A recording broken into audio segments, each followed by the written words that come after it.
بسم الله الرحمن الرحيم. السلام عليكم ورحمة الله وبركاته. إن الحمد لله نحمده تعالى ونستعينه ونستغفره ونعوذ بالله من شرور أنفسنا وسيئات أعمالنا من يهده الله فلا مضل له ومن يضلل فلا هادي له أشهد أن لا إله إلا الله وحده لا شريك له وأشهد أن محمدا عبده ورسوله أما بعد فيقول ربنا تبارك وتعالى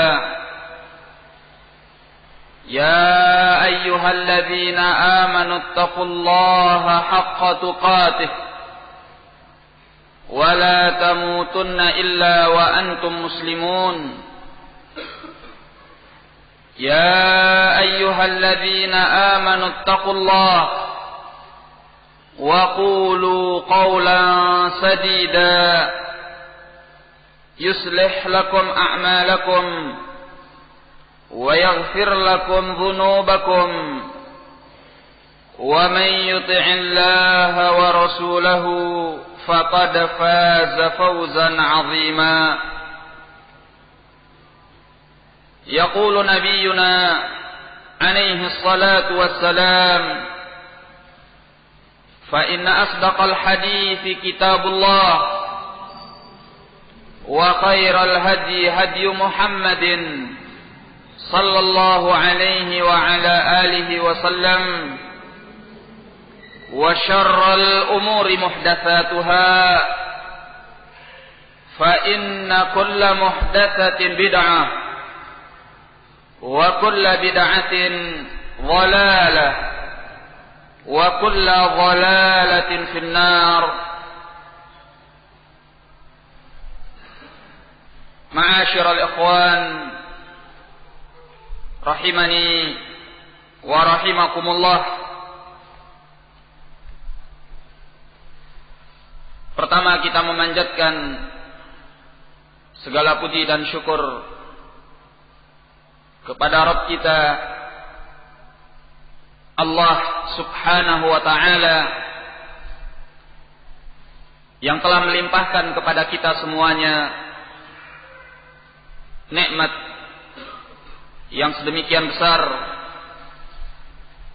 Di antaranya kita dipertemukan oleh Allah di dalam majelis yang mulia ini. Kemudian semoga selawat dan salam tercurahkan kepada Nabi kita Muhammad sallallahu alaihi wa ala alihi wasallam, kepada keluarganya, sahabatnya, dan orang-orang yang mengikuti mereka sampai hari kemudian nanti. Pembahasan kita pada hari ini adalah mengenai al-hawa atau yang disebut dengan hawa nafsu. Sebagaimana yang tertera di dalam tema membebaskan diri dari hawa nafsu, ini adalah pembahasan yang penting. Karena hawa nafsu adalah musuh dalam selimut, atau dalam peribahasa lainnya diibaratkan dengan pagar makan tanaman, yang apabila kita tidak waspada kepada hawa nafsu kita sendiri, maka tanpa terasa hawa nafsu itu justru akan menghancurkan kita, akan membinasakan kita, akan menjauhkan kita daripada jalan Allah.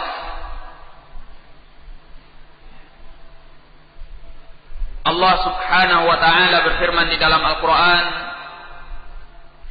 di dalam surah An-Nazi'at ayat yang ke-37 sampai ke-41.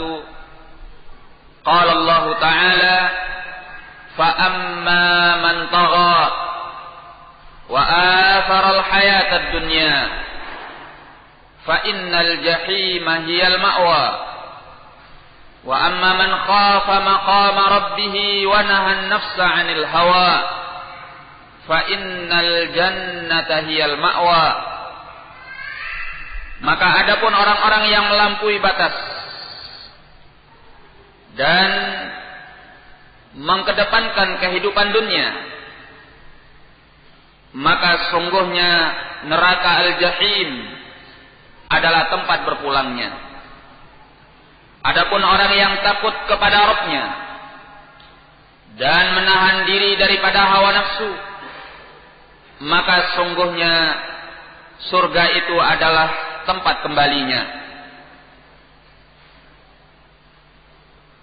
Hawa nafsu apabila diikuti, maka dia akan menyesatkan seseorang daripada jalan Allah. Allah Subhanahu wa taala berfirman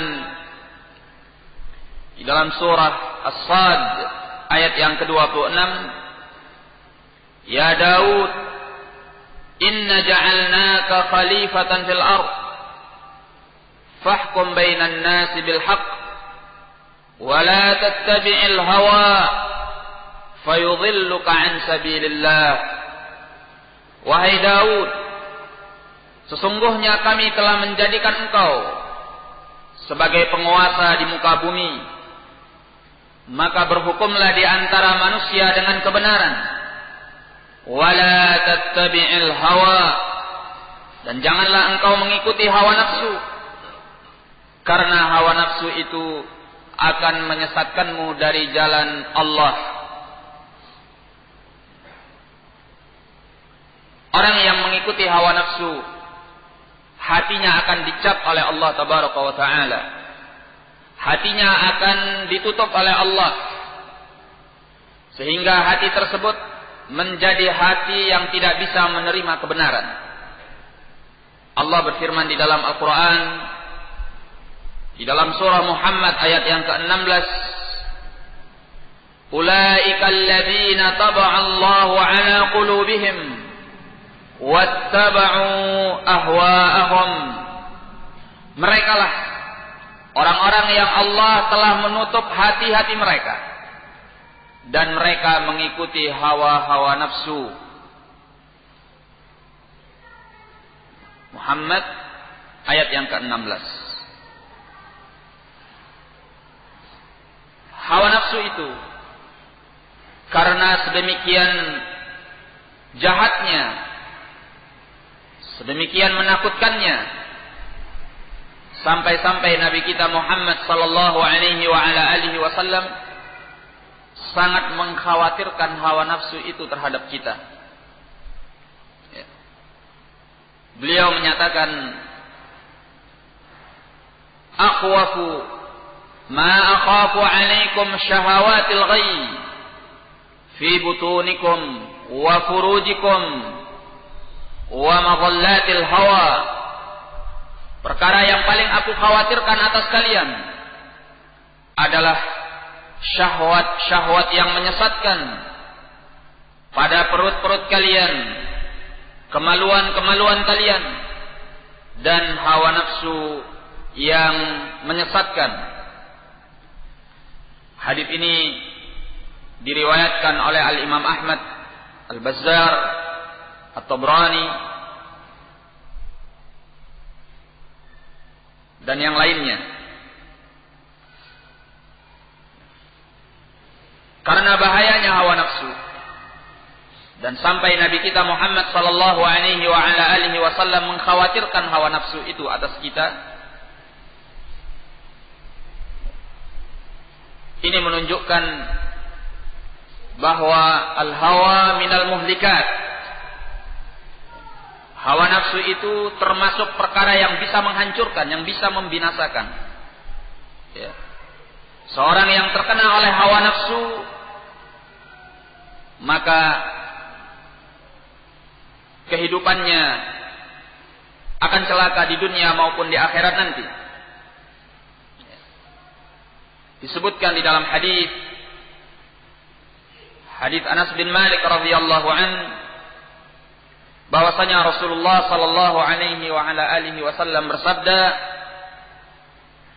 "Thalathun muhlikat wa thalathun munjiyat." Ada 3 perkara yang membinasakan dan ada 3 perkara pula yang menyelamatkan. Fal muhlikat, maka perkara-perkara yang membinasakan itu, kata beliau, syuhun muta', adalah sikap pelit yang diikuti, wa hawan muttaba', dan hawa nafsu yang dituruti, wa i'jabul mar'i bi nafsih, dan bangganya seseorang dengan dirinya sendiri. Ini adalah 3 perkara yang akan bisa membinasakan. Sikap pelit yang diikuti, hawa nafsu yang dituruti, dan bangganya seseorang dengan dirinya sendiri.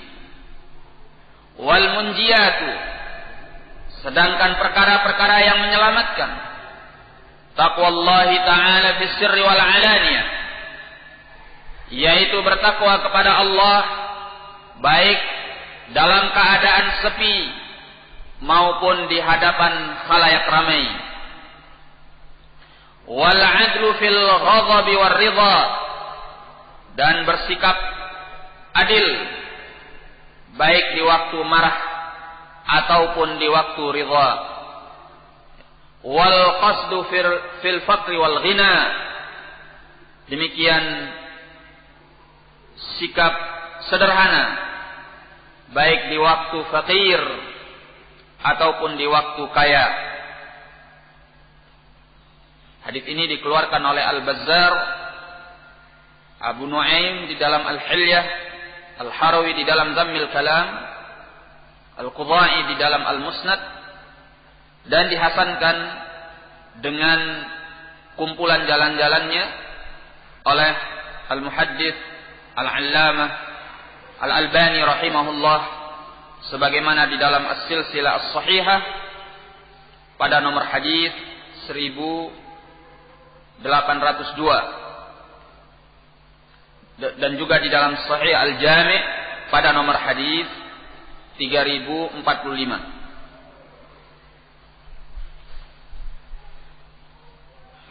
Allah tabaraka wa ta'ala telah mencap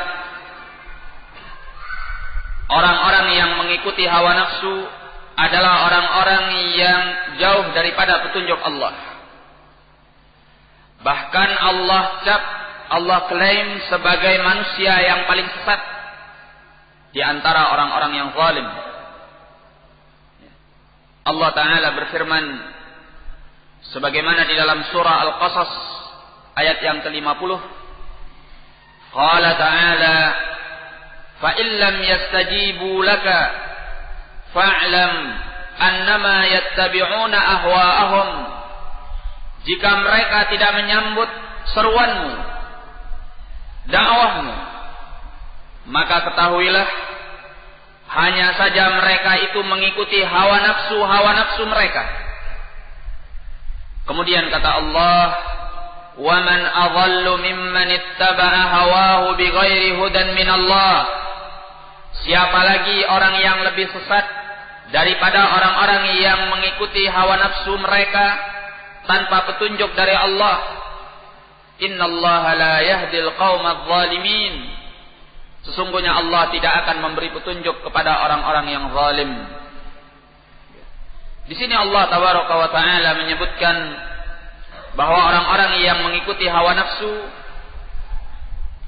adalah orang-orang yang menjauh daripada petunjuk Allah. Maka Allah telah membagi orang-orang yang mengikuti kepada 2 bahagian. Kelompok yang pertama yaitu kelompok yang mengikuti ajaran yang dibawa oleh Nabi sallallahu alaihi wasallam. Orang-orang yang menyambut, orang-orang yang mengikuti apa yang dibawa oleh Nabi sallallahu alaihi wasallam. Kelompok yang kedua adalah orang-orang yang mengikuti hawa nafsu dan mereka meninggalkan apa yang diajarkan oleh Nabi sallallahu alaihi wasallam. Dan kedua sikap ini tidak akan bisa dikumpulkan oleh seseorang pada dirinya. Dia harus memilih salah satu daripada keduanya. Apakah dia memilih bahwa dia mengikuti apa yang diajarkan oleh Nabi sallallahu alaihi wasallam, atau dia memilih untuk mengikuti hawa nafsunya? Orang yang memilih apa yang diajarkan oleh Nabi sallallahu alaihi wasallam, maka dia harus meninggalkan hawa nafsu. Dan sebaliknya pula, orang yang mengikuti hawa nafsu, maka pasti dia akan meninggalkan apa yang diajarkan oleh Nabi sallallahu alaihi wasallam bila syak, tanpa diragukan lagi. Karena keduanya tidak bisa dikumpulkan. Syaitan itu telah berupaya dengan semaksimal mungkin untuk bagaimana menyesatkan seorang hamba dari apa yang diajarkan oleh Nabi sallallahu alaihi wasallam.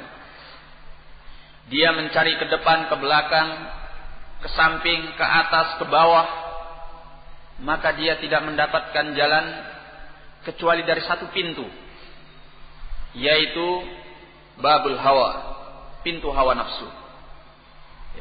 Maka begitu seorang tergoda dengan hawa nafsu, maka pada waktu itu dia telah mulai melepaskan apa yang diajarkan oleh Nabi sallallahu alaihi wasallam. Nah, maka barang siapa yang bisa melawan hawa nafsunya, maka syaitan akan pergi daripada orang ini. Syaitan akan takut kepadanya, sebagaimana syaitan takut bertemu dengan Umar ibn al-Khattab. Bahkan syaitan mencari jalan yang lain apabila dia akan berpapasan dengan Umar ibn al-Khattab pada sebuah gang, pada sebuah jalan kecil. Kenapa? Dikarenakan Umar ibn al-Khattab adalah seorang yang qawwalan bil haqq. Kana qawwalan bil haqq, seorang yang pemberani di dalam mengucapkan kebenaran, seorang yang menjauh daripada hawa nafsu, sehingga syaitan tidak berani kepada beliau. Dikatakan kepada sebagian ahlul hikmah, ayyul ashabi abar, teman yang mana yang paling baik? Maka dia menjawab, ala amalus salih, teman yang paling baik itu adalah amalan yang saleh. Dialah teman yang sejati, dialah teman yang tidak akan pernah memisahkan diri daripada kita, baik di waktu senang ataupun di waktu sedih, di waktu kita ditemani oleh orang banyak ataupun di waktu kita tidak ditemani oleh seorang pun di dalam kubur. Al-amalus salih adalah teman sejati yang paling terbaik. Kemudian ditanyakan kepada beliau, fa ayyu syai'in adhar, maka apa yang paling berbahaya kepada seseorang? Maka beliau menjawabnya, an-nafsu wal hawa.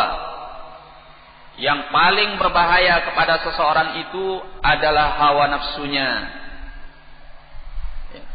Yang paling berbahaya adalah hawa nafsunya. Karena hawa nafsu itu muncul dalam bentuk wujudnya sendiri. Kalau dia ingin menoleh kepada musuhnya ke kanan dan ke kiri, ke depan dan ke belakang, ke atas dan ke bawah, maka dia tidak akan melihat wujudnya hawa nafsu. Dia akan mendapatkan tempat yang kosong, tidak ada siapa-siapa. Namun pada hakikatnya dia sedang berhadapan dengan musuh yang paling terbesar, yaitu hawa nafsunya sendiri. Maka tatkala dia melakukan sesuatu yang menyelisihi ajaran Allah dan Rasulnya, pada hakikatnya dialah musuh bagi dirinya sendiri. Pada hakikatnya dialah yang berbahaya untuk dirinya sendiri. Itulah wujud hawa nafsu. Ikhwani fid din rahimani wa rahimakumullah. Salafun as-salih, setelah kita membacakan sebagian ayat Al-Quran dan hadis Nabi sallallahu alaihi wasallam terkait dengan hawa nafsu, salafun as-salih mereka sangat memperingatkan kita daripada hawa nafsu. Dan diriwayatkan dari mereka ucapan-ucapan yang terkait dengan bahayanya hawa nafsu. Di sini kita akan nukilkan sebagiannya. Di antaranya adalah apa yang dikatakan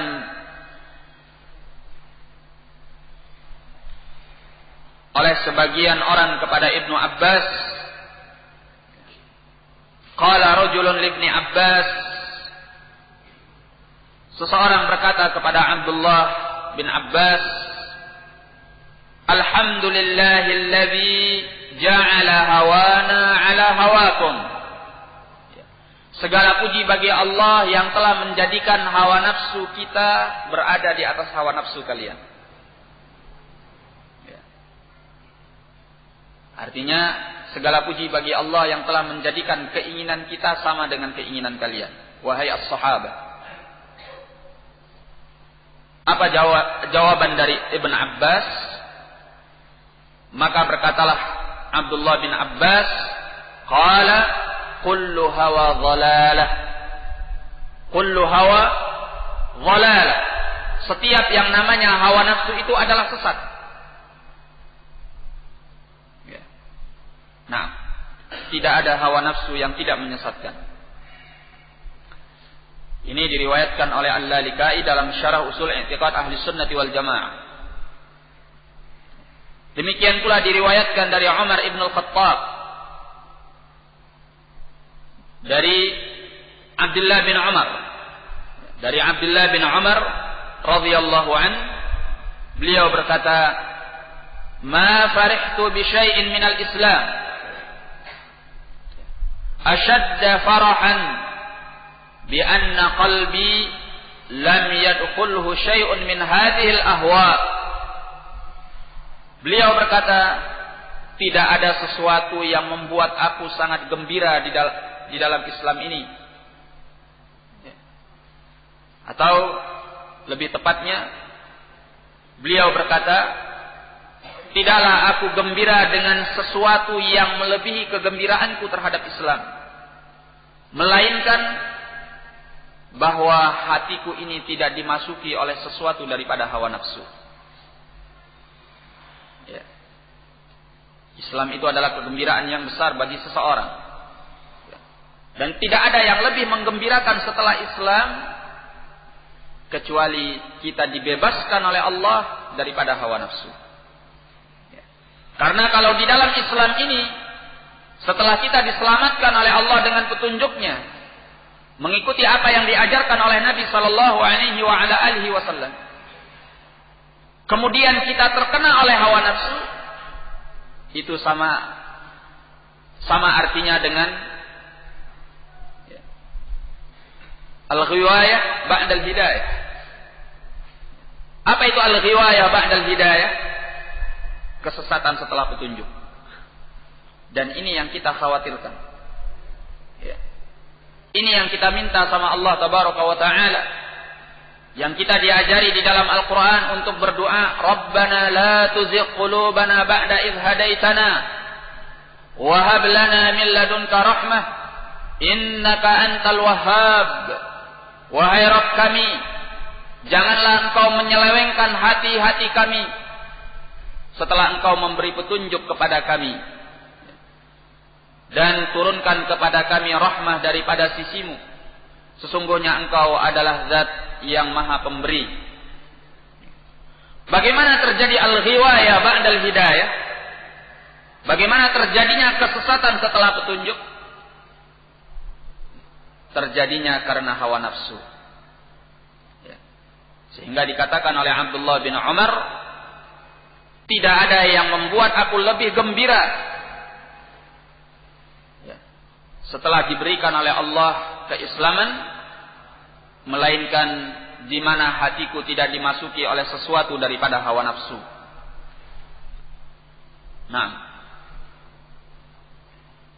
kemudian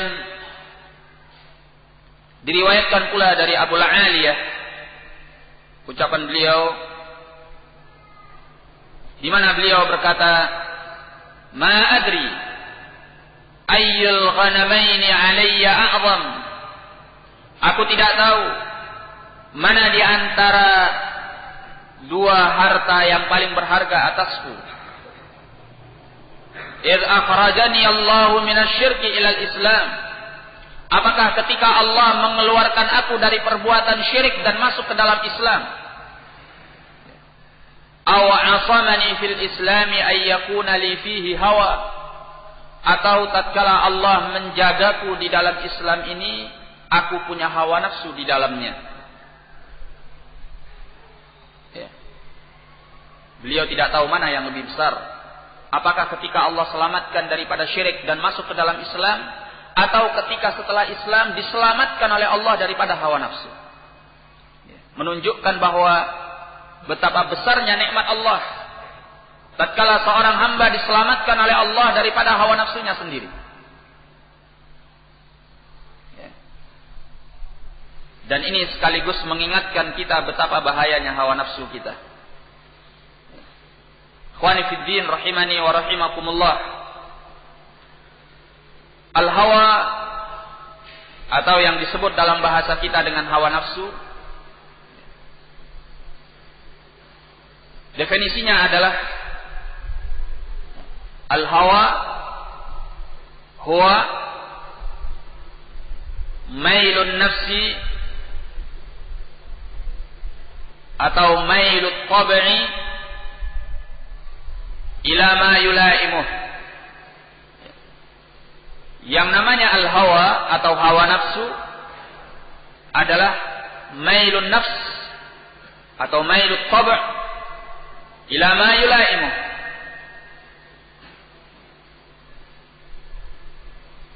Hawa nafsu adalah kecenderungan jiwa, kecenderungan tabiat kepada sesuatu yang mencocokinya. Kecenderungan jiwa atau kecenderungan tabiat kepada sesuatu yang mencocokinya. Ini disebut dengan al-hawa, sebagaimana yang diterangkan oleh Ibnul Qayyim rahimahullah di dalam Rawdatul Muhibbin. Nah, dan terkadang al-hawa juga dipakaikan kepada al-mahbub, kepada sesuatu yang dicintai. Maka di sini al-hawa ada dua penggunaannya. Pertama disebut dengan hawa nafsu tatkala jiwa seseorang cenderung kepada apa yang mencocokinya.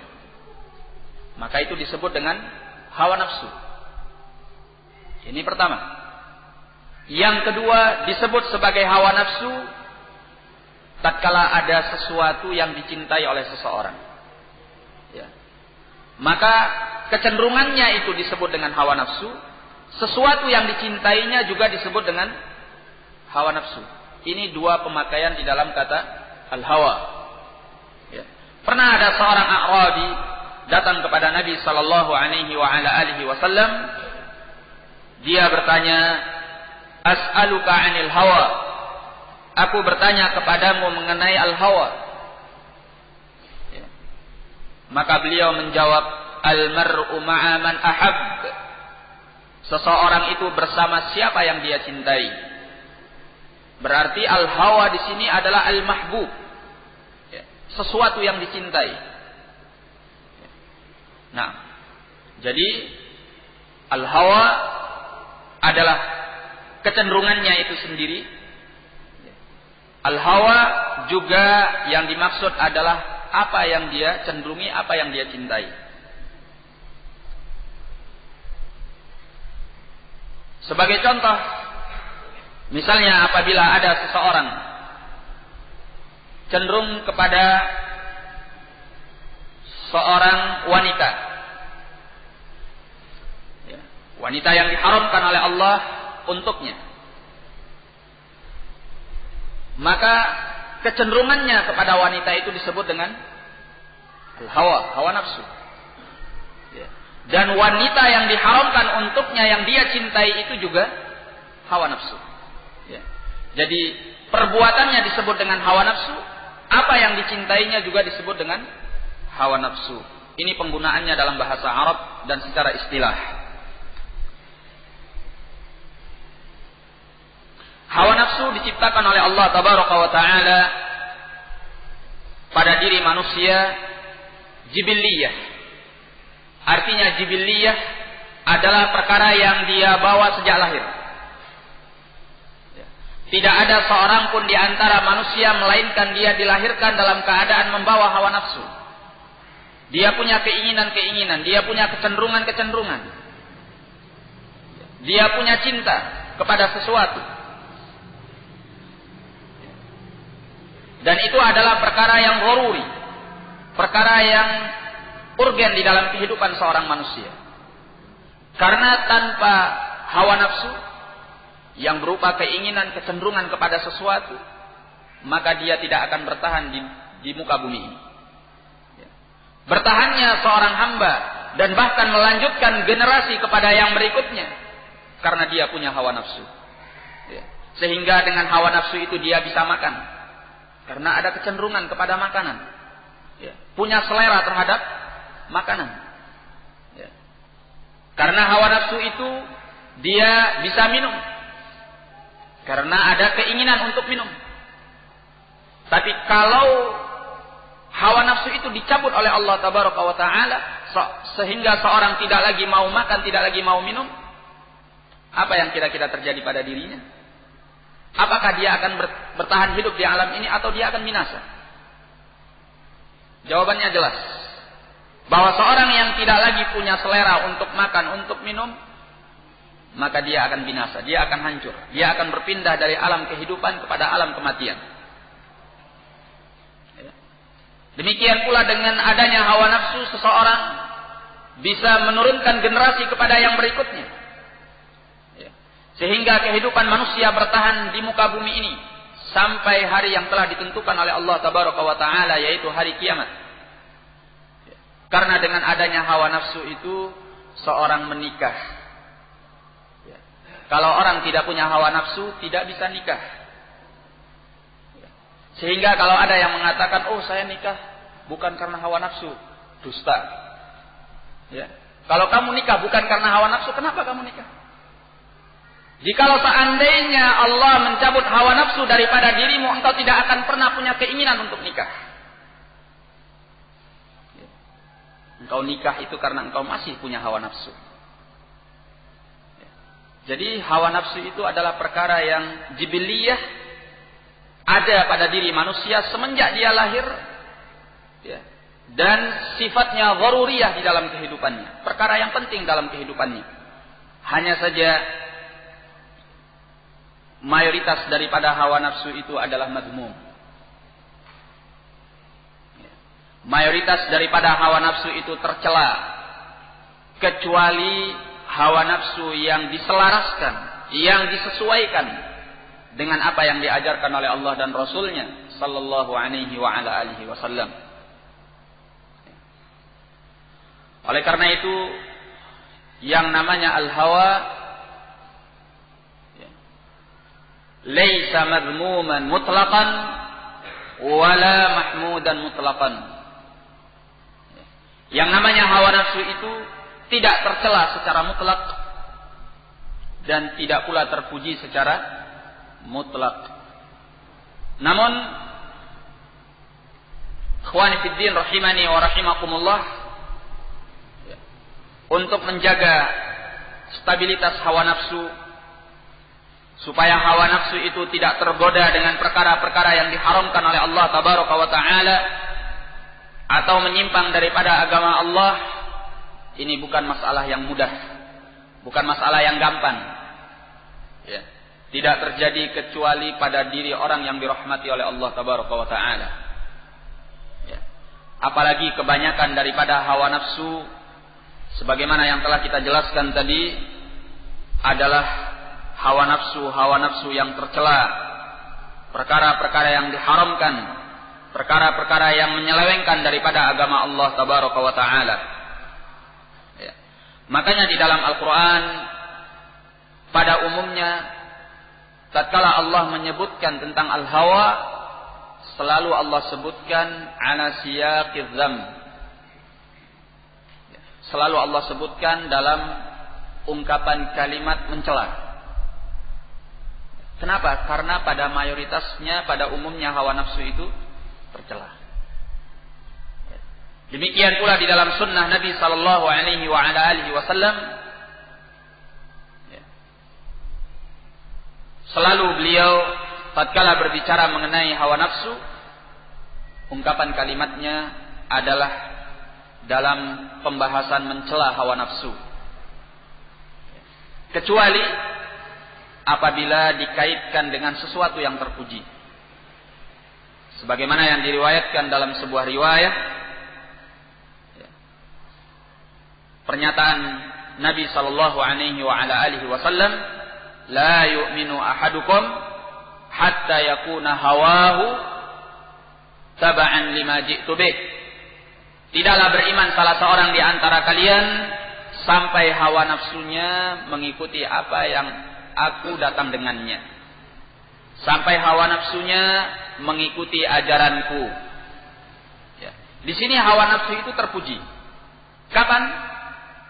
Tatkala mengikuti apa yang diajarkan oleh Nabi sallallahu alaihi wa ala alihi wasallam. Nah, dikatakan oleh sebagian ahlul ilm, al-hawa kaminun la yu'man. Al-hawa kaminun la yu'man. Hawa nafsu itu adalah sesuatu yang terpendam dan tidak boleh dirasa aman.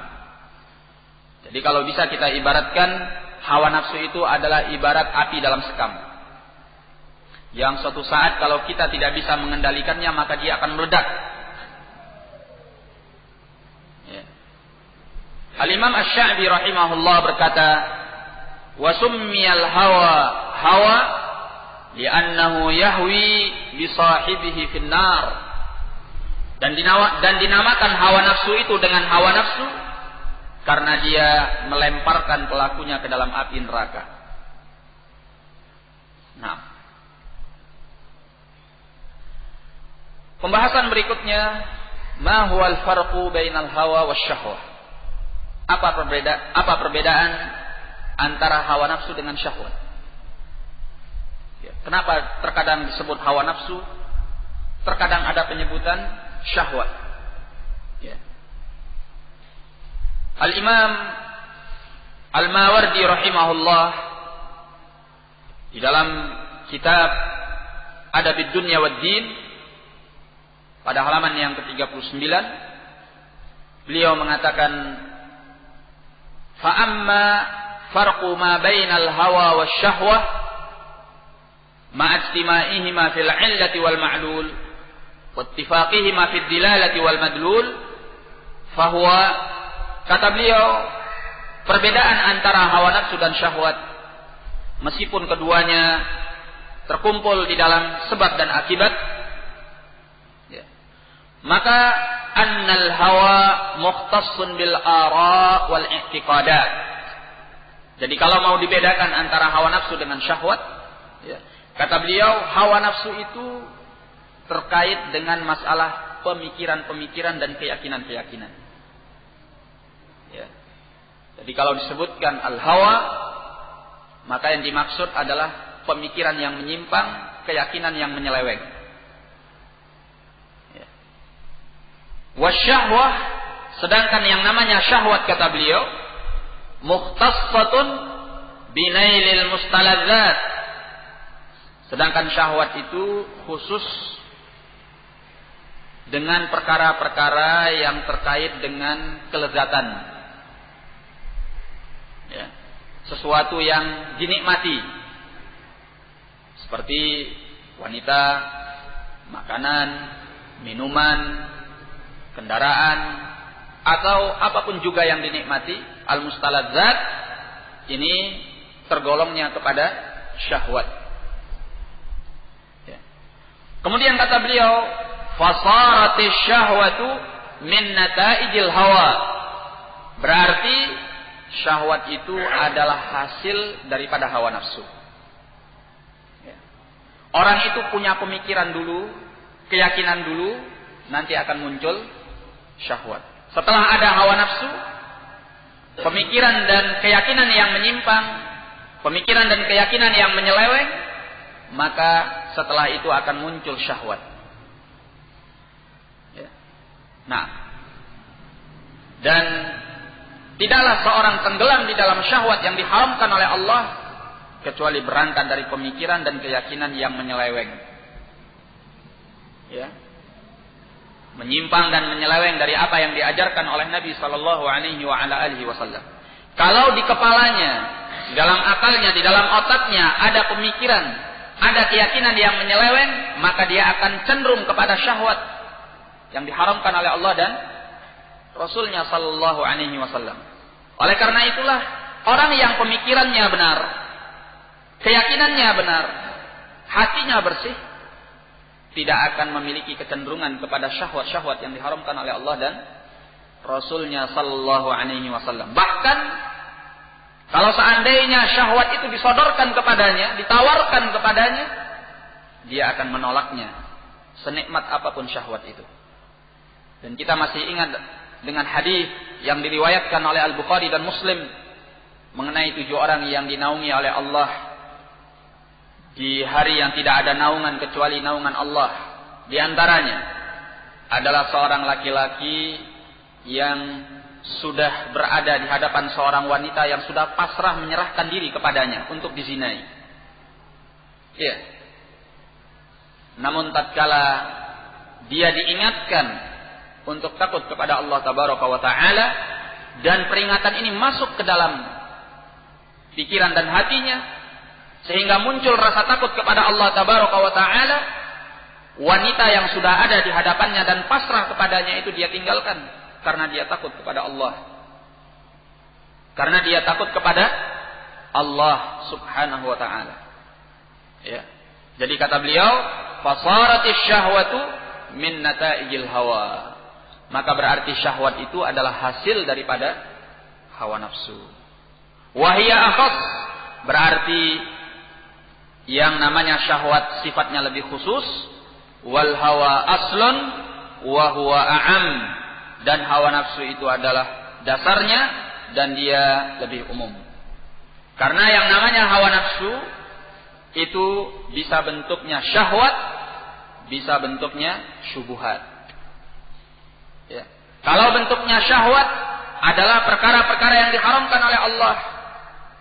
Wanita, makanan, minuman, ya, atau harta, atau apapun itu yang dinikmati, yang diharamkan oleh Allah tabaraka wa taala, itu syahwat dan termasuk daripada hawa nafsu.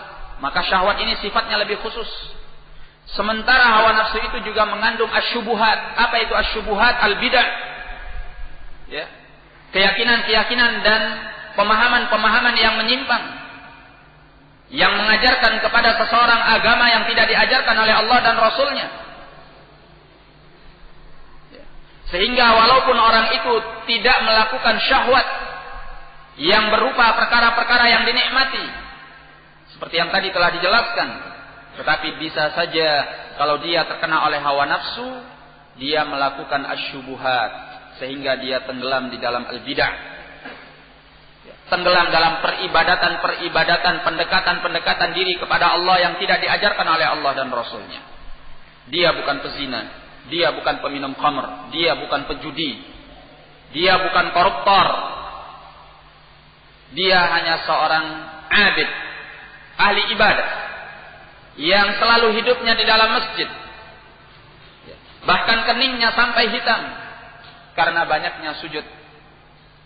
Tetapi orang ini tenggelam di dalam al-bidah, ibadah-ibadah yang tidak diajarkan oleh Allah dan Rasulnya. Ya. Maka orang ini tidak bisa dikatakan lepas daripada hawa nafsu.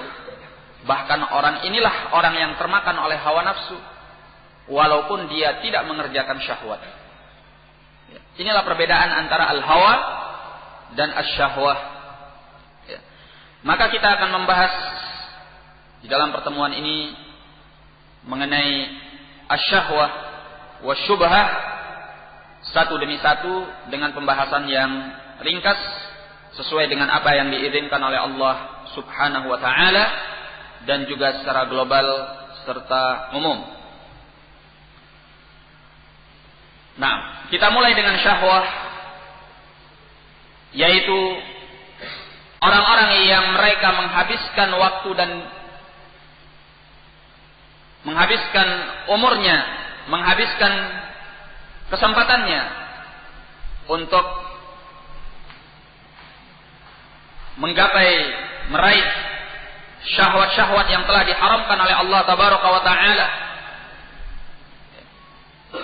Diterangkan oleh Ibnul Qayyim rahimahullah di dalam Raudhatul Muhibbin,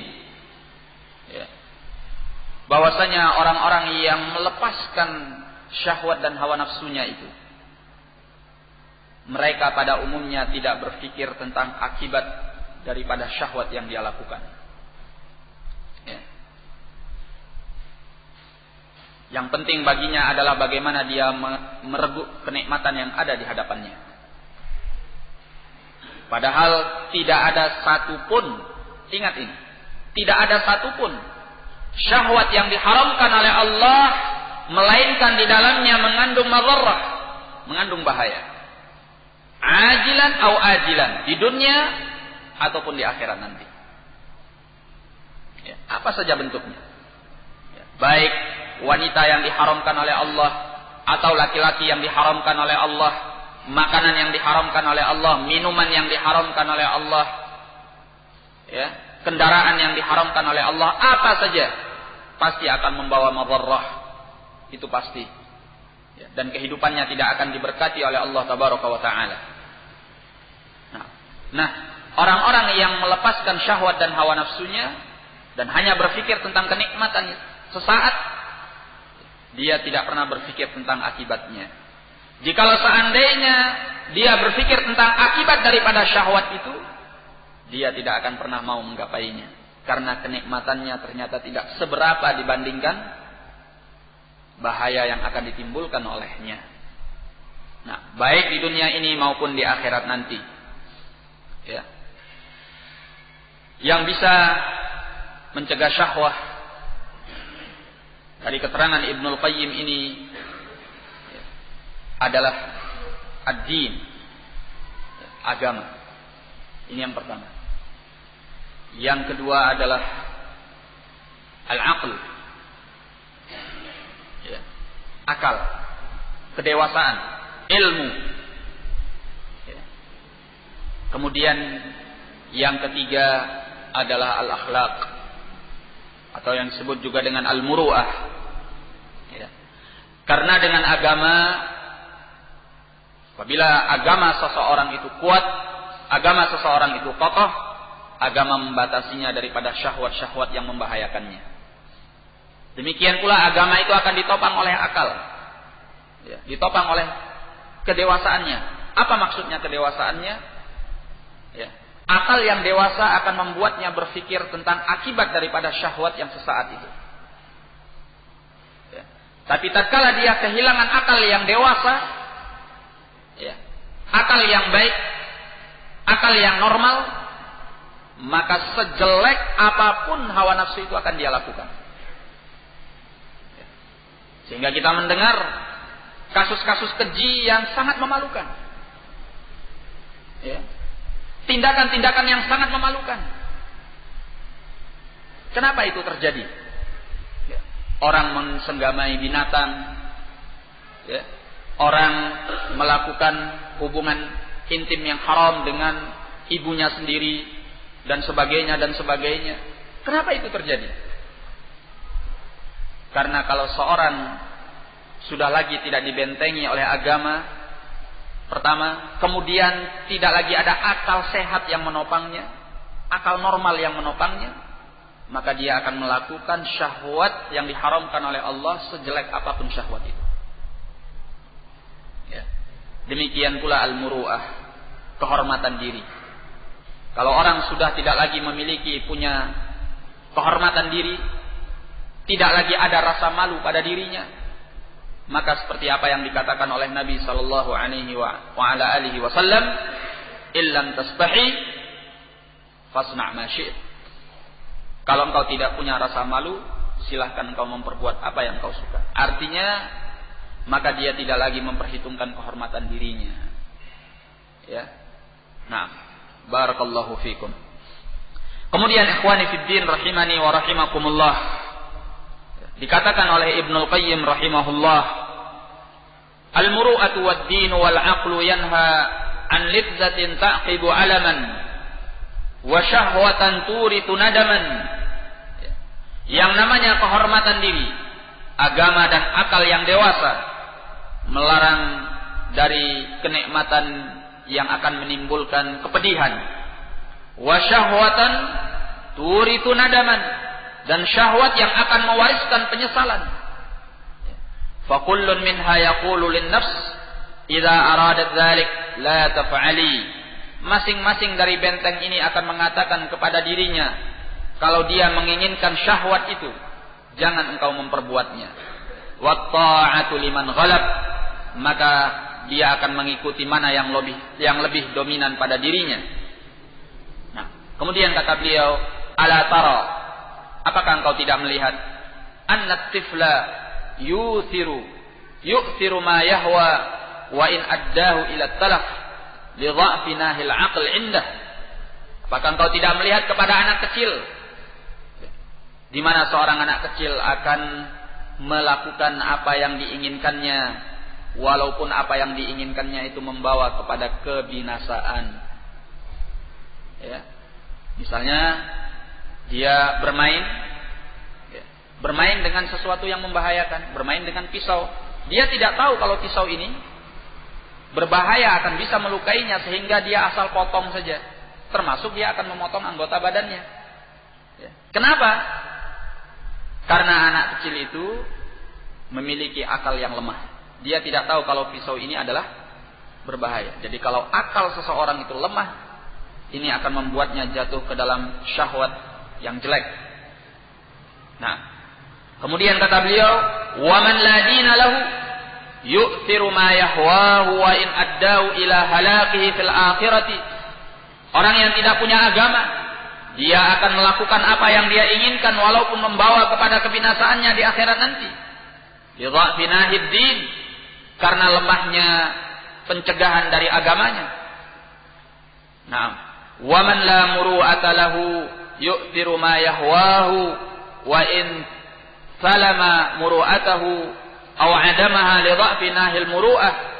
Dan orang yang tidak punya kehormatan diri, dia akan melakukan apa yang dia inginkan walaupun dia merusak kehormatannya atau dia kehilangan kehormatannya karena lemahnya pencegahan dari kehormatan dirinya. Nah, ya. Mungkin kalau kita contohkan seperti keadaan para pelacur itu. Ya. Kenapa mereka sanggup melakukan yang demikian, menjual diri? Bahkan tidak sedikit dari mereka yang menjual diri dalam keadaan terang-terangan. Ya. Karena mereka sudah kehilangan kehormatan diri. Ya. Tidak ada lagi yang namanya al-iffah. Nah, itulah yang membuat mereka seperti itu. Jadi, seorang itu bisa tercegah dari syahwat yang jelek, imma karena agamanya yang kuat, wa imma karena akalnya yang baik, akalnya yang sehat, wa imma bisa jadi pula karena al-muru'ah, karena al-iffah, karena kehormatan diri. Nah, tanpa tiga perkara ini, maka seorang gampang untuk jatuh ke dalam apa yang disebut dengan syahwat. Nah, Dan kalau seandainya seseorang mau berpikir, para pengidap syahwat, kalau sudah disebut sebagai pengidap syahwat, itu tidak lagi melakukannya sekali-kali waktu, tetapi sudah menjadi kebutuhan rutinitas. Para pengidap syahwat ini, kalau sudah terjangkit dengan penyakit yang kronis sehingga menjadi pengidap syahwat, ini tidak lagi dia merasakan kelezatan dengan syahwat yang digapainya. Padahal tujuannya semula dia merebut syahwat itu dalam keadaan dia ingin kenikmatan. Ya enggak? Kenapa orang melakukan syahwat yang sesuai dengan hawa nafsunya? Karena dia ingin merebut kenikmatan.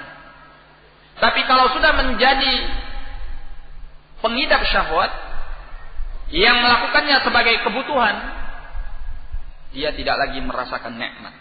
Allah hapuskan nikmat itu. Sehingga kalau kita melihat kepada seorang pezina, yang zina itu telah menjadi hobinya, kebiasaannya, maka dia tidak akan lagi merasakan kenikmatan dengan persetubuhannya itu. Bahkan dinyatakan oleh Ibnul Qayyim rahimahullah, dia tidak lagi merasakan 1/10 dari 1/10 kenikmatannya. Demikian pula para peminum khamr yang sudah kecanduan. Jadi kenapa mereka masih melakukannya? Bukan karena nikmat, tapi karena sudah menjadi kebutuhan yang mereka tidak bisa melepaskan diri daripadanya. Bukan karena mereka tidak mau melepaskan diri, tetapi itu sudah menjadi sesuatu yang harus mereka lakukan. Karena penyakit. Makanya disebut dengan pengidap syahwat. Demikianlah kondisi mereka. Tidak ada kenikmatannya. Bahkan di balik itu orang-orang yang mengidap syahwat seperti pezina, peminum khamr, pemakai narkoba dan yang lain sebagainya, tatkala mereka melakukannya sudah menjadi kebutuhan pokok di dalam hidup mereka, bukan lagi nikmat tetapi nikmah. Bukan lagi nikmat tetapi sudah menjadi suatu madarrah bagi mereka, suatu siksa. Bukan nikmat tetapi nikmah. Nikmat itu adalah sesuatu yang enak, sesuatu yang lidzah, tetapi kalau nikmah adalah siksa dari Allah. Sehingga mereka melakukannya dalam keadaan mereka merasakan bahwa itu adalah siksa, bahwa itu adalah perkara yang tidak mengenakkan, perkara yang membuat mereka sakit. Tapi mereka tidak bisa terlepas karena sudah mengidap penyakit itu. Demikianlah keadaannya, sehingga nikmat berubah menjadi siksa. Atau yang diistilahkan oleh sebagian, bukan sengsara membawa nikmat, tapi nikmat membawa sengsara. Itulah orang-orang yang sudah menjadikan syahwat sebagai kebutuhannya dan sebagai kebiasaannya. Nah, ikhwani fid din rahimani wa rahimakumullah. Sebagaimana yang telah kita jelaskan, bahwasanya seorang yang hidup tidak bisa terlepas daripada hawa nafsu, daripada syahwat.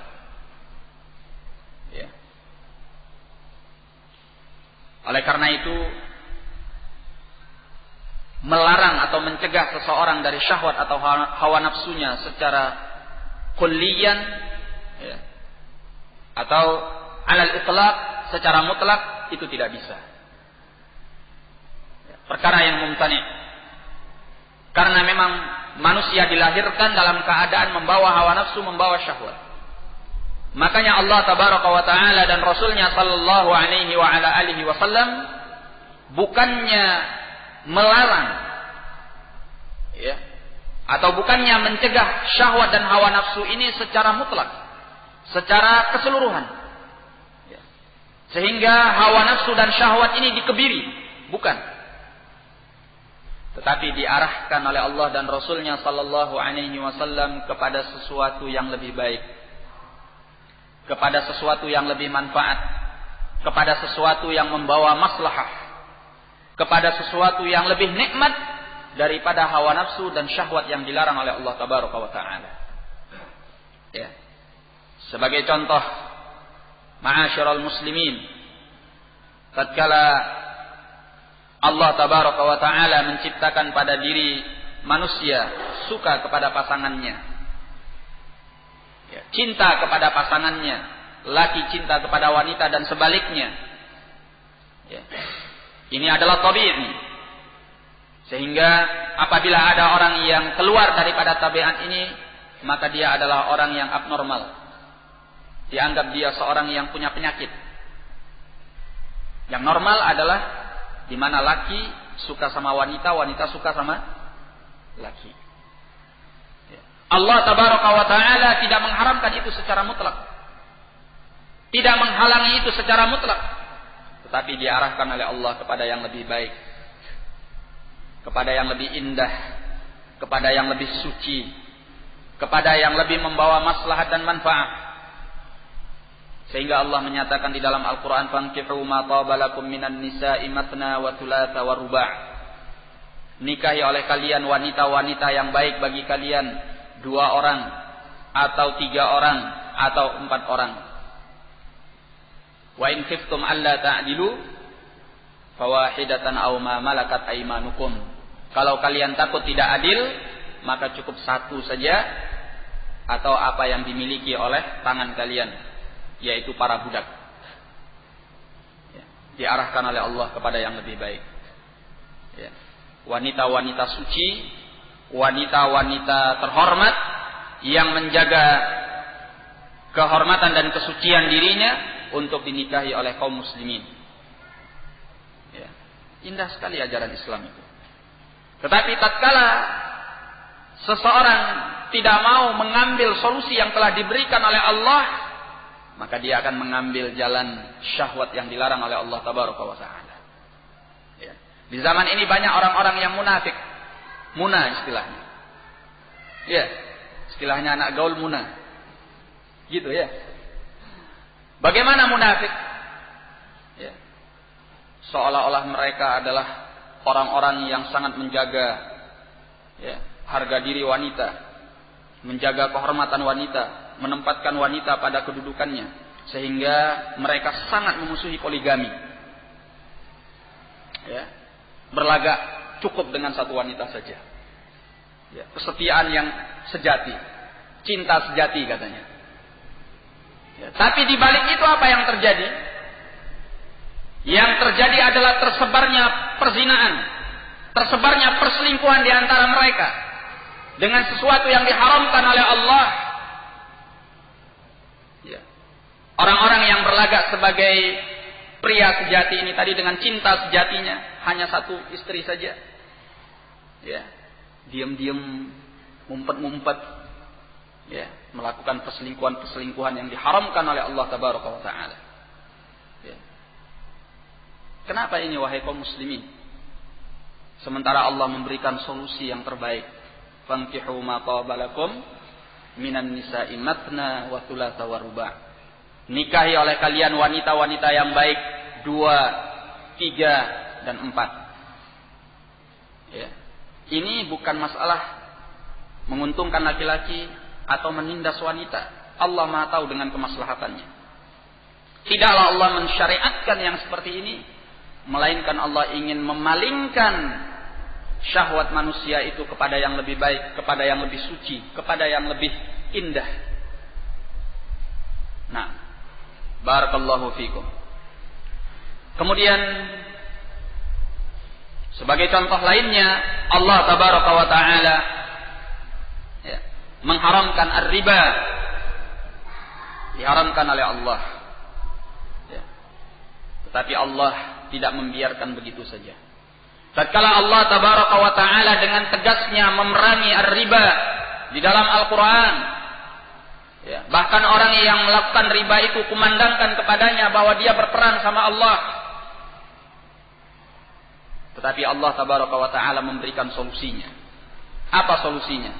Kata Allah, wa ahallal bai'a wa halallahu al-bai'a, dan Allah menghalalkan jual beli.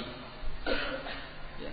Tinggalkan riba, karena riba itu mengandung kejelekan, mengandung permusuhan, mengandung pertikaian, mengandung kezaliman, ya, mengandung penindasan kepada sesama manusia. Tinggalkan itu, kata Allah. Allah beri solusi yang lebih baik, yaitu lakukan jual beli. Kalian saling menguntungkan di antara kalian, baik yang menjual ataupun yang membeli. Ya. Subhanallah. Tatkala Allah tabaraka wa ta'ala mengharamkan al-istiqsam bil azlam, yaitu mengundi nasib dengan anak panah yang dahulu dilakukan di masa jahiliyah, di mana salah seorang di antara mereka menyimpan 3 anak panah di Ka'bah. Kemudian setiap dia akan melakukan sesuatu, maka dia akan meminta anak panah mana yang akan diberikan oleh juru kunci Ka'bah kepadanya. Kalau yang keluar adalah dia melakukannya, maka dia melakukannya. Kalau yang keluar dia tidak melakukannya, maka dia tidak melakukannya. Kalau yang keluar adalah anak panah yang tidak bertuliskan apa-apa, maka dia mengulangi undian itu. Ini istiqsam bil azlam yang dilakukan di masa jahiliyah. Ya. Allah hapuskan itu. Allah menyatakan di dalam Al-Quran, "Hurrimat alaikumul maitatu waddamu walahmul khinzir." Ya. Sampai kemudian kata Allah, "Wa antastaqsimu bil azlam." Allah haramkan pula kalian mengundi nasib dengan anak panah tersebut. Tapi Allah ganti dengan syariat yang lebih mulia. Apa sebagai gantinya? Sebagai gantinya Allah ganti dengan du'aul istikharah. Ya. Melakukan al-istikharah, salat 2 rakaat, kemudian istikharah kepada Allah dengan doa istikharah yang telah diajarkan oleh Nabi sallallahu alaihi wa ala alihi wasallam. Yang diantaranya seorang hamba meminta, "Ya Allah, kalau ini baik untukku, bagi duniaku dan akhiratku, maka dekatkan dia kepadaku. Kalau ini urusan tidak baik, maka jauhkan dia daripadaku." Ya.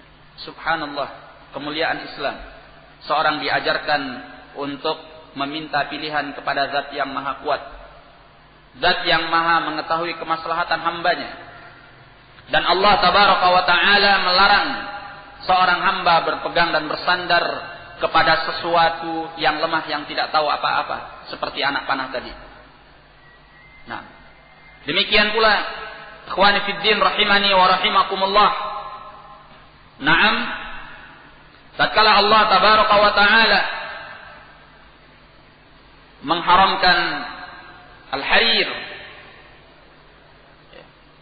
mengharamkan az-zahab, mengharamkan pakaian sutra, dan mengharamkan emas bagi kaum lelaki, Allah subhanahu wa ta'ala telah menggantikannya dengan berbagai jenis pakaian yang baik, ya, yang tidak berbahan sutra.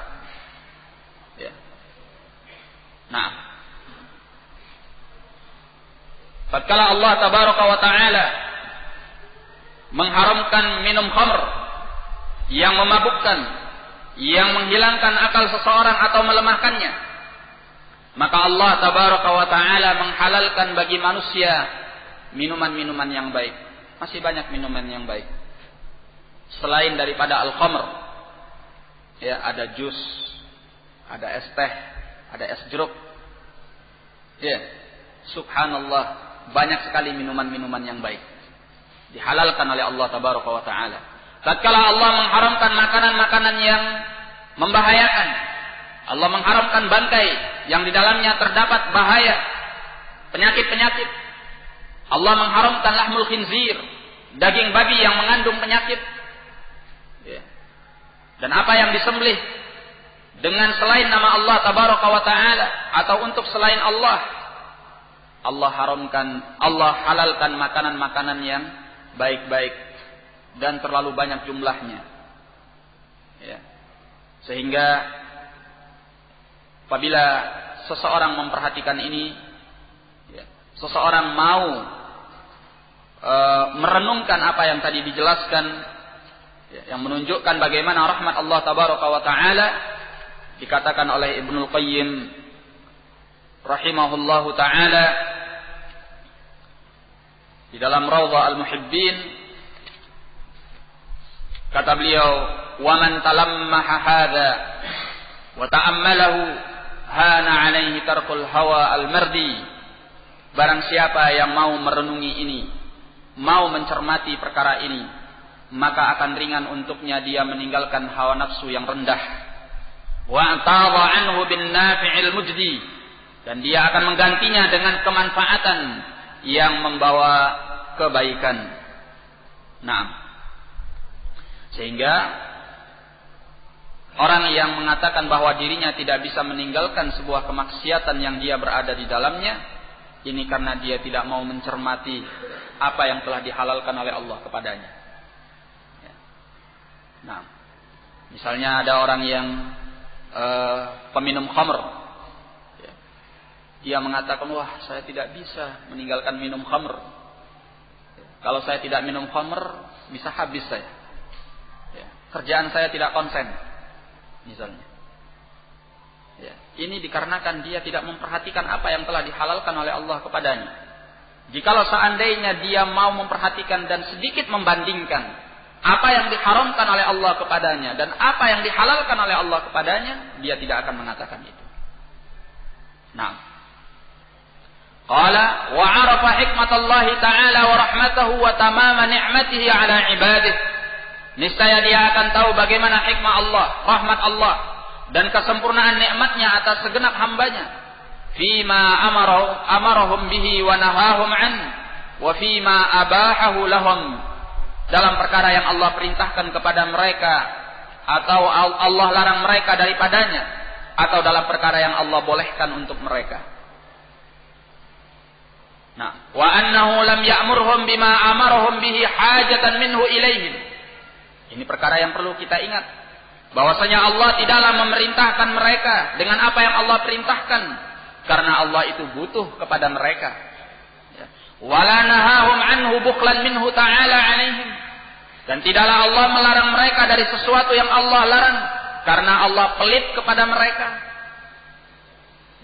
Jangan sampai kita berpikir, kenapa zina diharamkan, minum khamr diharamkan, ini diharamkan, itu diharamkan, padahal perkara-perkara itu semua perkara-perkara yang nikmat dalam pandangan kita. Dihiasi oleh syaitan seolah-olah nikmat, seolah-olah lidzah, seolah-olah luar biasa. Padahal di dalamnya terkandung berbagai bahaya-bahaya, kerusakan-kerusakan, penyakit-penyakit, dan lain sebagainya. Sementara yang Allah halalkan, yang Allah perintahkan, yang Allah syariatkan, itu karena mengandung kemaslahatan yang besar, mengandung rahmat dan kasih sayang daripada Allah tabaraka wa ta'ala. Kata beliau, bal amarahum bima amarahum ihsanan minhu wa rahmah. Bahkan Allah perintahkan kepada mereka apa yang Allah perintahkan karena kebaikan dan rahmah dari Allah. Wa nahahum amma nahahum anhu siyanatan lahum wa himyah. Dan Allah larang mereka dari apa yang Allah larang karena menjaga dan melindungi mereka. Menjaga dan melindungi mereka. Ikhwani fid din rahimani wa rahimakumullah. Masih terkait dengan hawa nafsu,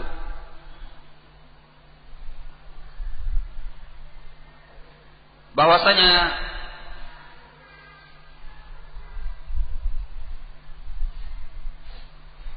orang-orang yang mau menyelisihi hawa nafsu, itulah obat yang paling mujarab bagi mengobati penyakit hawa nafsu. Tidak ada satupun hawa nafsu atau syahwat yang bisa diobati lebih mujarab daripada menyelisihinya.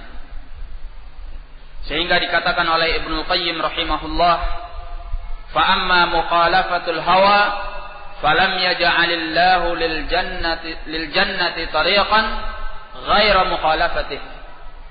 Adapun menyelisihi hawa nafsu, maka Allah tidak menjadikan bagi surga sebuah jalan melainkan dengan menyelisihinya. Walam yaj'al lin-nari tariqan ghaira mutaba'atih. Dan Allah tidak menjadikan bagi api neraka itu sebuah jalan melainkan dengan mengikuti hawa nafsu. Jadi kalau ada yang bertanya, bagaimana saya mengobati syahwat saya dan hawa nafsu saya? Cara yang paling mujarab, yang paling utama adalah engkau menyelisihinya. Ya. Dan engkau tidak akan pernah bisa menyelisihi hawa nafsu kalau engkau tidak pernah mencobanya dan membiasakan diri dengannya. Memang berat. Ya. Bahkan lebih berat daripada memikul batu yang besar sekalipun. Ya. Kalau memikul batu yang besar, ini membutuhkan tenaga fisik. Yang dikurasnya adalah tenaga fisik. Tetapi kalau menyelisihi hawa nafsu membutuhkan tenaga batin. Ya. Kekuatan batin. Yang dikurasnya adalah tenaga batin. Sehingga tatkala seorang hamba tidak membiasakan diri dengannya, maka dia tidak akan pernah bisa menyelisihi hawa nafsunya. Oleh karena itu jangan pernah kita menyepelekan satu hawa nafsu atau satu syahwat. Dan kita menyatakan, nggak apa-apalah sekali-kali. Ya. Nanti setelah itu saya taubat. Ya. Kenapa? Karena kalau dia sudah mencobanya sekali, katanya kalau ada sekali ada dua kali. Ya. Mencobanya sekali adalah membuka jalan untuk engkau kecanduan dengannya. Karena syahwat itu adalah sesuatu yang kelihatan enak sesaat dan dirasakan enak sesaat. Sehingga engkau ketagihan. Ya. Sifatnya sesaat. Sehingga engkau penasaran. Ya. Engkau rasakan sekali, kurang. Kok cuma begini aja? Tambah lagi. Tambah lagi. Tambah lagi. Sampai engkau menjadi seorang pengidap syahwat. Seperti yang tadi telah kita jelaskan. Seperti itulah keadaan dan kondisinya. Ya. Maka dari awal engkau harus membiasakan diri dengan menyelisih hawa nafsu. Ya. Nah, kalau ada sesuatu yang kita tidak tahu dalilnya, apakah ini dilarang oleh Al-Quran atau Al-Hadits, ya, maka kembalilah kepada akal sehatmu. Apakah itu baik atau buruk? Selama engkau belum tahu tuntunannya di dalam Al-Quran dan Al-Hadits. Tapi kalau engkau sudah tahu, ya tentu ini yang lebih diutamakan. Walaupun akalmu mengatakan baik. Karena akal tidak bisa bertentangan dengan Al-Quran dan Al-Hadits. Sebab akal kita adalah akal yang lemah.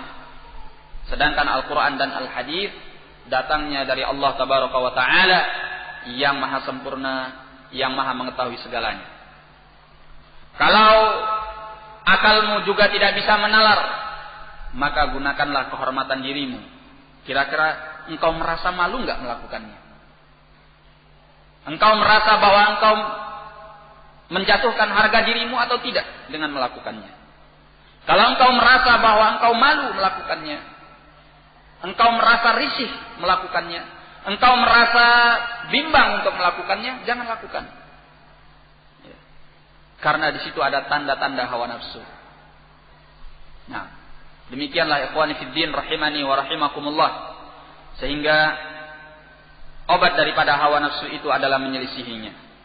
Ibnu Qayyim rahimahullah di dalam Rawdah Al-Muhibbin, beliau menyebutkan beberapa perkara yang dengannya seorang hamba bisa mencegah diri daripada hawa nafsu ataupun syahwat. Ya. Di antara perkara yang bisa digunakan oleh seorang hamba untuk mencegah ataupun cara untuk mencegah syahwat, ya, Yang semua ini tentunya tidak terlepas daripada bimbingan agama, bimbingan akal yang sehat, dan kehormatan yang baik, kehormatan diri yang terjaga. Ya. Maka rinciannya di antara perkara itu adalah hendaknya engkau berpikir bahwa engkau diciptakan oleh Allah Tabaraka wa Ta'ala bukanlah untuk memenuhi syahwat dan hawa nafsumu, ya. Tetapi engkau diciptakan oleh Allah Tabaraka wa Ta'ala adalah untuk perkara yang besar, yaitu untuk ibadah kepada Allah Tabaraka wa Ta'ala, ya. Hendaklah engkau menjadikan ini di dalam hati sanubarimu yang paling terdalam, sehingga syahwat ataupun hawa nafsu itu tidak semena-mena kepadamu. Kemudian yang kedua, hendaklah engkau menjadikan dirimu lebih mulia daripada hewan. Ya. Engkau jadikan dirimu lebih mulia daripada hewan. Oleh karena itulah Allah Tabaraka wa Ta'ala telah menjadikan engkau dalam bentuk penciptaan yang paling terbaik. Allah menyatakan di dalam Al-Quran, وَلَقَدْ خَلَقْنَا الْإِنسَانَ فِي أَحْسَنِ تَقْوِيمٍ.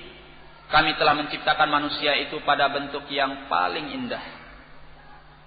Di antara keindahan manusia adalah Allah menjadikan padamu akal. Ya.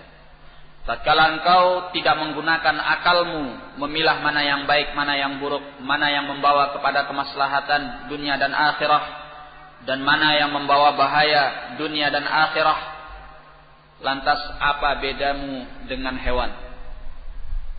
Ya. Apa bedamu dengan yang berkaki 4 atau yang berkaki 2? Dari al-hayawan, ya. Dari al-bahimah. Nah, kalau engkau punya syahwat, maka bedakan dirimu daripada hewan-hewan yang selain daripada manusia, karena engkau lebih mulia daripada itu. Nah, apabila seorang hamba berpikir tentang yang demikian ini, akan membuatnya melepaskan diri daripada syahwat dan hawa nafsu. Kemudian hal yang ketiga, kata beliau, yaitu seorang hamba hendaknya berpikir, ya, tentang akibat daripada hawa nafsu. Berapa banyak karena kemaksiatannya dia meninggalkan keutamaan-keutamaan. Dan karena kemaksiatannya dia dijatuhkan ke dalam kerendahan dan kehinaan. Nah, seorang yang tadinya Masya Allah, di hadapan manusia dia seorang yang terpandang. Di hadapan manusia dia seorang yang punya nama baik. Seorang yang tadinya dikenal dengan kesolihan, ya, tiba-tiba terbongkar, diketahui bahwa dia melakukan sesuatu yang jelek, syahwat yang rendah, sesuatu yang melanggar agama, melanggar susila, ya, melanggar kehormatan. Maka apakah dia tidak berpikir tentang kondisi yang demikian ini? Dia mempermalukan dirinya sendiri karena kemaksiatannya. Ya. Nah, Allahul Musta'an. Apabila seorang hamba mau berpikir tentang akibat daripada kemaksiatannya yang akan menimbulkan kehinaan dan kerendahan di hadapan Allah dan di hadapan manusia, dan berarti dia juga telah meninggalkan keutamaan-keutamaannya, ini akan membuatnya tercegah daripada hawa nafsu. Nah, ikhwani fiddin rahimani wa rahimakumullah. Oleh karena itu, sering sekali orang yang masih tersisa pada dirinya kehormatan, dia akan menutupi kemaksiatannya. Ya. Sebab kalau seandainya kemaksiatan itu terbongkar, maka dia akan habis. Nah, dan ini tentu sangat tidak diinginkan. Baik. Di antara perkara lain, jam berapa ini zuhur? Hah? Itu azan ya? Baik.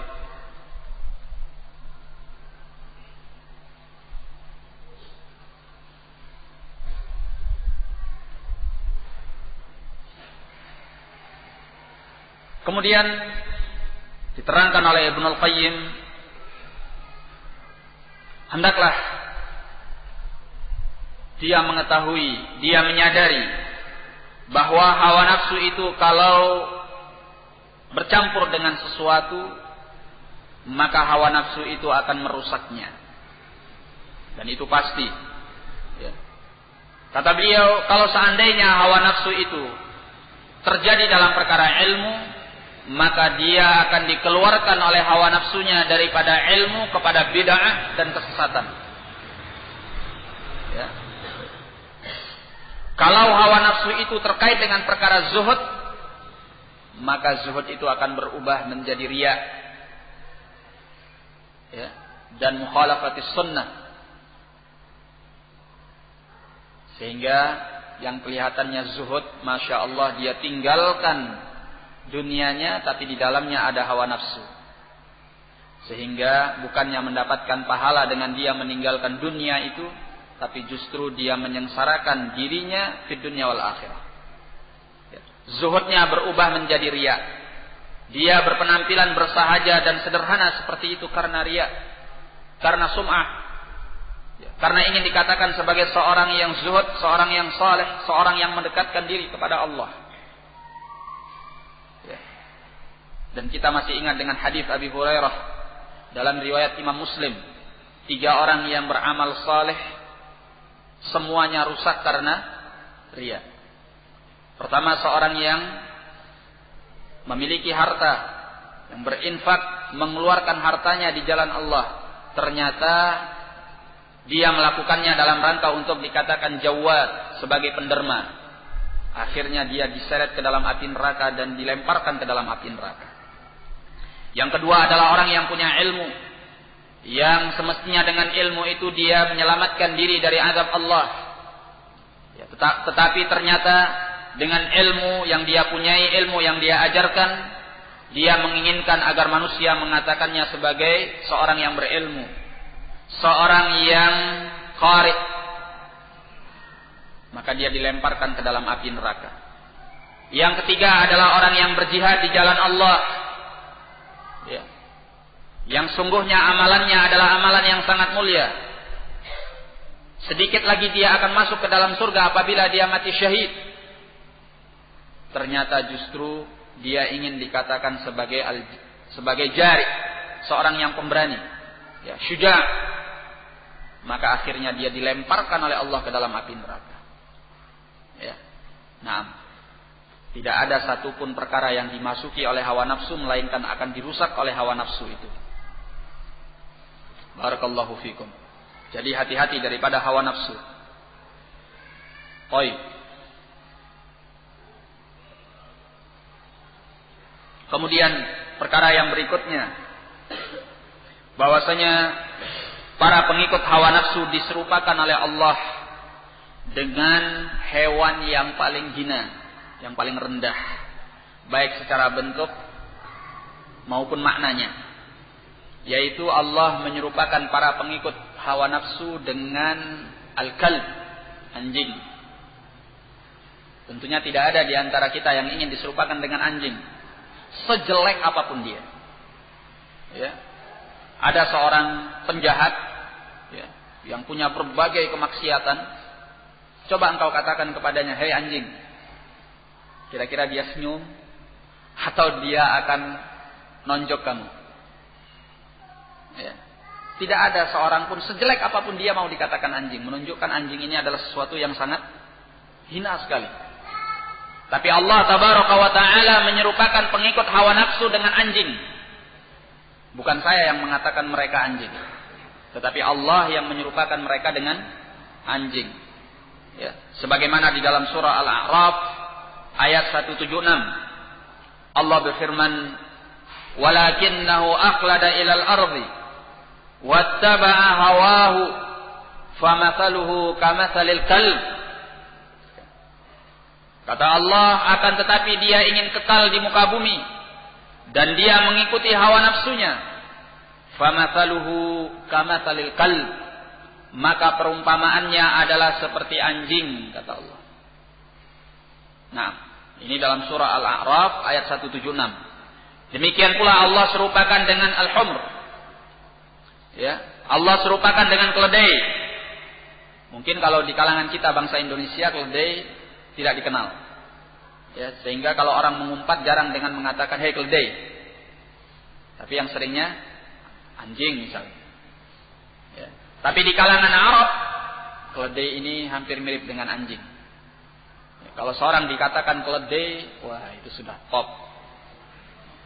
Ya, kalau sudah dikatakan ya himar, wahai keledai, itu sudah wis puncak sudah kehinaannya. Ya. Nah, orang-orang yang mengikuti hawa nafsu ini Allah serupakan dengan keledai. Ya.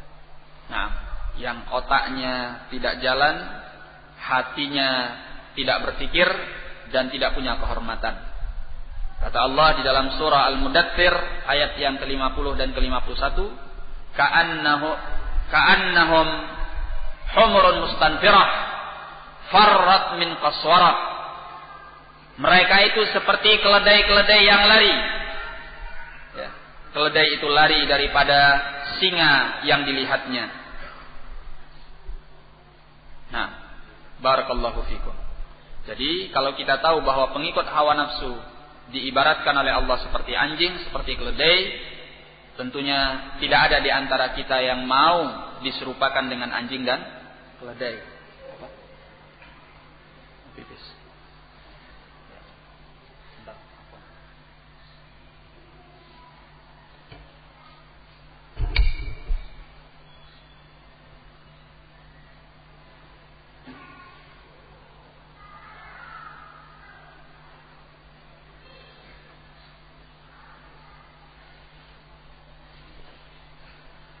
Baik.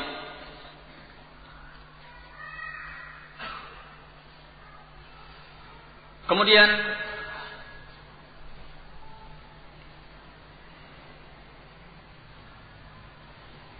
hendaknya kita mengetahui bahwa hawa nafsu itu adalah bahan bakar jahanam. Ya. Sehingga apabila kita bergumul dengan hawa nafsu kita, artinya bahwa kita siap untuk dijadikan bahan bakar jahanam. Dan yang namanya an-nar, yang namanya api neraka itu telah diliputi dengan asy-syahawat. Sebagaimana yang dikatakan oleh Nabi sallallahu alaihi wasallam dalam hadis yang dikeluarkan oleh Al-Imam Al-Bukhari dan Muslim. Beliau bersabda, huffatil jannatu bil makarih wa huffatin naru bis syahawat. Bahwasanya surga itu dilingkupi dengan perkara-perkara yang tidak disukai. Ya, perkara-perkara al-makrah yang tidak disukai oleh hati dan jiwa kita. Terasa berat, terasa sulit, terasa tidak mudah. Namun demikianlah Allah menjadikan ketaatan tersebut. Namun bagi orang-orang yang diberi petunjuk oleh Allah akan dimudahkan oleh Allah tabaraka wa taala. Sehingga dalam hadis Mu'ad Nabi sallallahu alaihi wasallam menyatakan wa innahu layasirun ala man yassarahu Allahu alaihi. Dan agama itu akan menjadi mudah bagi siapa yang dimudahkan oleh Allah. Maka mintalah kemudahan dari Allah tabaraka wa taala. Adapun asy-syahawat, kata Nabi sallallahu alaihi wasallam, wa huffatin naru bisyahawat, dan api neraka itu dilingkupi dengan syahwat-syahwat. Nah, Allahul musta'an.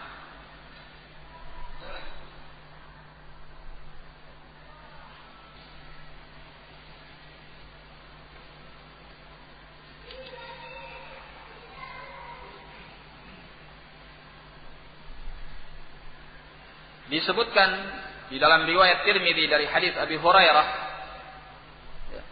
lamma khalaqallahu al-jannata arsala ilaiha Jibril tatkala Allah menciptakan surga, Allah mengirim kepadanya Jibril. Faqala, Allah berfirman, "Unzur ilaiha wa ila ma a'adtu li ahliha fiha." Silahkan engkau melihat kepada surga itu. Dan silahkan lihat apa yang telah aku persiapkan kepada para penghuninya. Faja'a fanadhara ilaiha wa ila ma a'adda Allahu li ahliha fiha faraja'a ilaihi. Maka Jibril datang melihat ke surga dan kepada apa yang Allah persiapkan di dalam surga untuk penduduknya. Lalu dia kembali kepada Allah dan dia mengatakan, wa izzatika la yasma'u biha ahadun min ibadik illa daqalaha. Dan demi kemuliaanmu ya Allah, tidak ada seorang dari hambamu yang mendengarkan tentang surga ini melainkan dia ingin masuk ke dalamnya. Setelah Jibril melihat ke surga dan melihat kepada apa yang Allah persiapkan bagi para penduduk surga, fa'amara biha fahujibat bil makarih. Maka Allah perintahkan agar surga itu ditutupi dengan perkara-perkara yang tidak disukai. Ya, sebagai lawannya. Ya, sekarang tidak disukai, tapi nanti setelah masuk ke dalam surga engkau akan melihat hasilnya. Nah, kemudian waqala. Kemudian Allah berfirman, "Irji' ilaiha, fanzur ilaiha, faraja'a fa idza hiya qad hujibat bil makarih." Maka Allah berfirman, kembalilah engkau kepadanya, yaitu kepada surga tadi. Fanzur ilaiha, lihatlah kepadanya. Faraja'a, maka Jibril pun kembali. Fa idza hiya qad hujibat bil makarih. Namun ternyata surga itu telah ditutupi dengan perkara-perkara yang tidak disukai. Mudah. Faqala, maka Jibril berkata, wa izzatika, dan demi kemuliaanmu, laqad khasyitu alla yadkhulaha ahad. Ya, kata Jibril, aku khawatir tidak ada seorang pun yang bisa masuk ke dalam surga itu setelah ditutupi dengan al-makarih. Qala idhhab ilan nar. Kemudian Allah berfirman, pergilah engkau ke neraka. Fanzur ilaiha, lihatlah ke neraka itu. Wa ila ma a'adtu li ahliha fiha, dan kepada apa yang aku persiapkan kepada para penduduk api neraka. Faja'a fanadhara ilaiha wa ila ma a'adda Allahu li ahliha fiha. Maka Jibril pun pergi untuk melihat kepada neraka dan kepada apa yang Allah persiapkan kepada penduduknya, untuk penduduknya. Fa idza hiya yarkabu ba'dhuha ba'dhan. Ternyata neraka itu sebagiannya menumpangi sebagian yang lain, saling bertindihan. Faqala wa izzatika la yasma'u biha ahadun fayadkhulaha. Dan demi kemuliaanmu, kata Jibril kepada Allah, tidak ada seorang pun yang mendengarnya melainkan dia tidak akan pernah ingin masuk ke dalamnya. Fa'amara biha fahuffat bisyahawat. Maka Allah perintahkan agar neraka itu ditutupi dengan asyahawat. Ya. Ternyata setelah dilihat oleh Jibril, neraka itu sangat mengerikan. Sebagiannya menindih sebagian yang lain. Ya. Kondisinya sangat mengerikan, sehingga tidak ada seorang pun yang mendengar tentang neraka melainkan dia tidak akan pernah masuk ke dalamnya. Tidak mau masuk ke dalamnya. Maka Allah perintahkan untuk ditutupi dengan asyahawat. Faraja'a ilaiha, faqala irji' fanzur ilaiha. Ya, Allah berfirman, kembalilah engkau dan lihatlah ke neraka itu. Faraja'a ilaiha fa idza hiya qad huffat bisyahawat. Maka Jibril kembali kepada neraka. Ternyata neraka itu telah ditutupi dengan perkara-perkara syahwat yang menyenangkan. Ya. Faraja'a ilaih, maka Jibril kembali kepada Allah.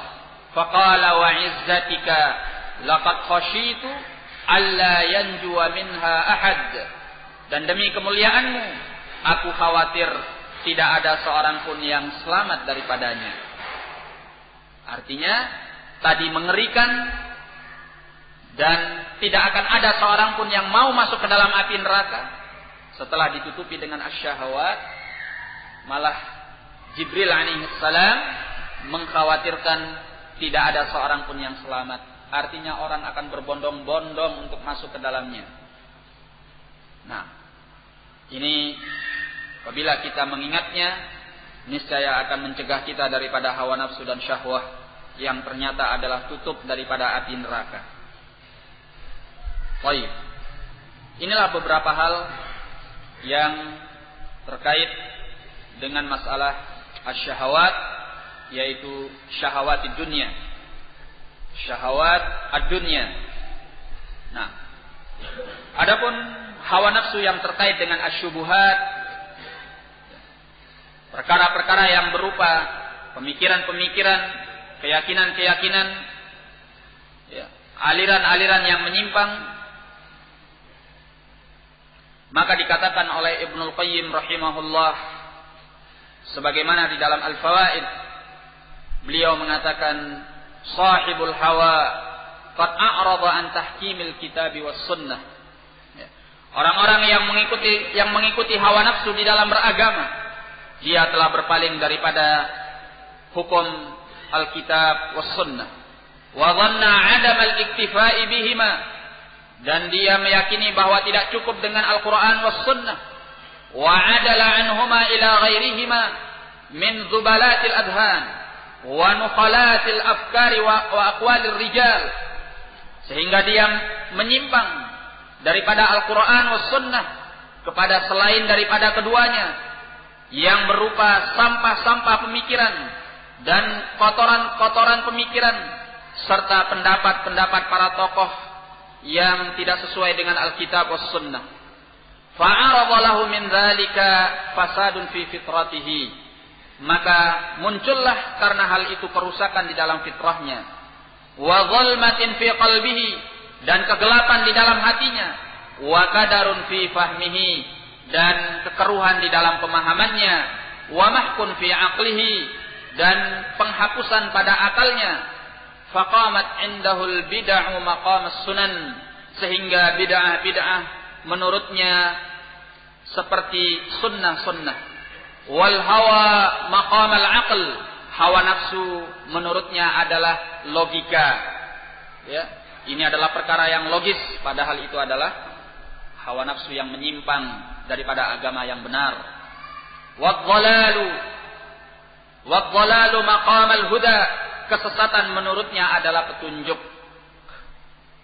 Wal munkaru maqam al-ma'ruf, dan kemungkaran sudah menjadi perkara yang ma'ruf, perkara yang baik. Wal jahlu maqam al-ilm, sudah berubah kebodohan menurutnya sebagai ilmu. Wal batilu maqam al-haq, dan kebatilan itu kedudukannya seperti kebenaran. Ini bahayanya hawa nafsu syubhat. Ya, kita akhirkan pembahasannya, bukan berarti ini lebih ringan daripada yang sebelumnya. Justru ini lebih parah daripada yang sebelumnya. Ya.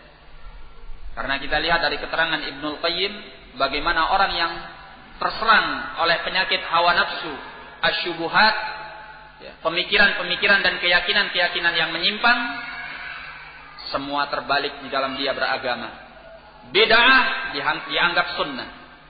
Ya. Hawa nafsu dianggap logika. Ini adalah perkara yang logis. Kesesatan dianggap petunjuk, kemungkaran dianggap ma'ruf, kejahilan dianggap ilmu, kebatilan dianggap kebenaran. Ya. Lantas apa kata Ibnul Qayyim? Kata Ibnul Qayyim, fa idza ra'aita daulatal hawa qad akbalat wa rayatuha qad nusibat wa juyushuha qad rakibat, fabatnul ardi wallahi khairun min dhahriha. Apabila engkau telah melihat kekuasaan hawa nafsu telah datang, benderanya telah dipancangkan, pasukannya telah menyerang, fabatnul ardi wallahi khairun min dhahriha, maka perut bumi lebih baik demi Allah daripada punggungnya. Ya. Apa maksudnya ini? Masuk kuburan lebih baik daripada masih hidup. Ya. Apabila hawa nafsu ini sudah menjangkiti seseorang, dia lebih baik mati daripada hidup. Itu maksudnya. Wa qulalul jibali khairun minas suhul. Ya. Dan puncak-puncak gunung lebih baik dari wilayah-wilayah datar. Ya. Nah, seperti yang dinyatakan oleh Nabi sallallahu alaihi wasallam bahwa orang yang lari daripada fitnah untuk menjaga agamanya, ya, dia mencari puncak-puncak gunung dan bekerja dengan menggembala kambingnya. Itu lebih baik dalam rangka yafirru bidinihi minal fitan, melarikan agamanya daripada fitnah. Ya. Wa mukhalatatul wahshi aslamu min mukhalatatin nas. Dan di saat itu bergaul dengan binatang buas lebih selamat daripada bergaul dengan manusia. Ya, kalau sudah hawa nafsu yang menyerang. Nah, inilah bahaya hawa nafsu itu. Kenapa? Karena hawa nafsu itu tampil dalam wajah yang sangat indah, beda dengan yang pertama. Ya. Kalau yang pertama tadi hawa nafsu muncul dalam bentuk yang jelek. Sesuatu yang rendah, sesuatu yang hina. Bahkan bukan saja agama yang mencelanya, bahkan logika pun mencelanya, bahkan adat istiadat pun mencelanya. Ya, karena dia tampil dalam bentuk yang jelek. Ya.